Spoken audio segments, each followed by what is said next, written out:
Assalamualaikum warahmatullahi wabarakatuh. Perkenalkan nama saya Muhammad Iqbal Halda. Kali ini saya akan membahas tentang hak asasi manusia meliputi pengertian, tujuan, manfaat dan sejarah.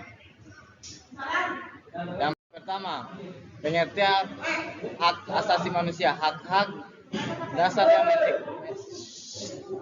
Pada kesempatan kali ini saya akan membahas tentang pengertian hak asasi manusia, tujuan, manfaat dan sejarah hak asasi manusia. Yang pertama, pengertian hak asasi manusia, yaitu hak-hak dasar yang mendekat pada setiap manusia sejak lahir tanpa mengeras jenis kelamin, agama, status sosial atau lainnya.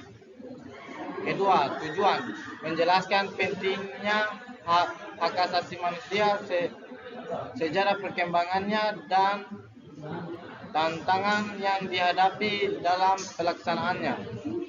Ketiga, manfaatnya meningkatkan pemahaman tentang hak dan kewajiban sebagai warga negara serta mendorong partisipasi aktif dalam melindungi hak asasi manusia. Yang terakhir adalah sejarah perkembangan hak asasi manusia. Yang pertama, zaman kuno. Konsep hak dan keadilan muncul dalam peradaban Yunani dan Romawi. Dua, zaman pertengahan. Deklarasi hak-hak manusia pertama muncul di Inggris. Magna Carta 1215. Ketiga, zaman modern.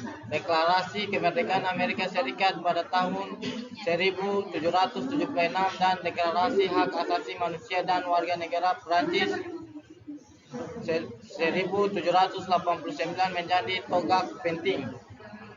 Keempat, pasca Perang Dunia II, deklarasi universal hak asasi manusia atau DUHAM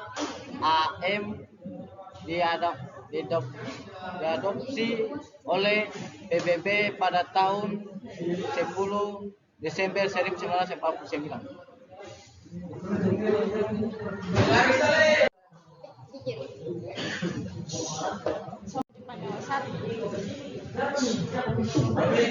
Bismillahirrahmanirrahim. Assalamualaikum warahmatullahi wabarakatuh. Perkenalkan, nama saya Sarihma. Pada kesempatan kali ini saya akan menjelaskan tentang prinsip-prinsip hak asasi manusia. Yang pertama ada universal, yaitu berlaku untuk semua manusia di seluruh dunia. Yang kedua ada inherent, yaitu melekat pada diri manusia sejak lahir, bukan diberikan oleh negara atau lembaga lain. Oleh karena itu, Bismillahirrahmanirrahim. Assalamualaikum warahmatullahi wabarakatuh. Perkenalkan, nama saya Sarihma. Pada kesempatan kali ini saya akan menjelaskan materi tentang prinsip-prinsip hak asasi manusia yang terdiri dari universal, yaitu berlaku untuk semua manusia di seluruh dunia.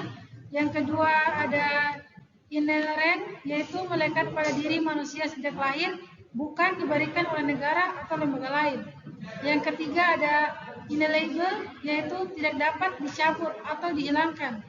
Dan yang keempat ada indivisible, yaitu semua hak saling berkait dan tidak dapat dipisahkan.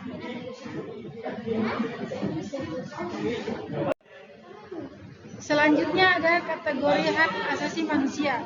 Yang pertama ada hak sipil dan politik, yang dimana kebebasan berbicara, beragama, berkumpul, dan berpendapat. Yang kedua ada hak ekonomi, sosial, dan budaya, yaitu hak atas pendidikan, kesehatan, pekerjaan layak, dan standar hidup yang layak. Serta hak generasi ketiga, yaitu hak atas lingkungan hidup yang sehat, hak atas pembangunan, dan hak atas perdamaian.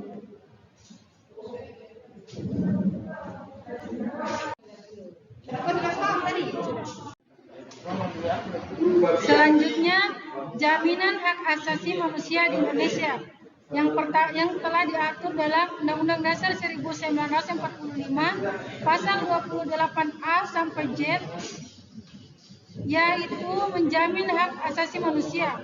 Yang kedua, Undang-Undang Nomor 39 Tahun 1999 tentang hak asasi manusia, yang dimana mengatur tentang perlindungan, penegakan, dan pemulihan hak asasi manusia, serta Lembaga Perlindungan Hak Asasi Manusia, yaitu Komisi Nasional Hak Asasi Manusia atau Komnas HAM, dan lembaga lainnya.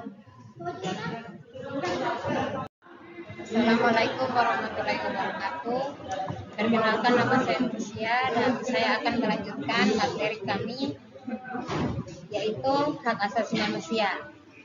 Langsung saja, tantangan dalam pelaksanaan HAM yaitu 1. Kemiskinan dan kesenjangan. Kemiskinan dan kesenjangan ekonomi dapat menghambat akses terhadap hak dasar. Kedua, diskriminasi, perlakuan tidak adil berdasarkan ras, agama, jenis kelamin, dan lainnya. 3. Konflik dan kekerasan. Konflik bersenjata dan kekerasan dapat mengakibatkan pelanggaran HAM. 4. Kurangnya kesadaran masyarakat, kurangnya pemahaman dan kesadaran masyarakat tentang HAM.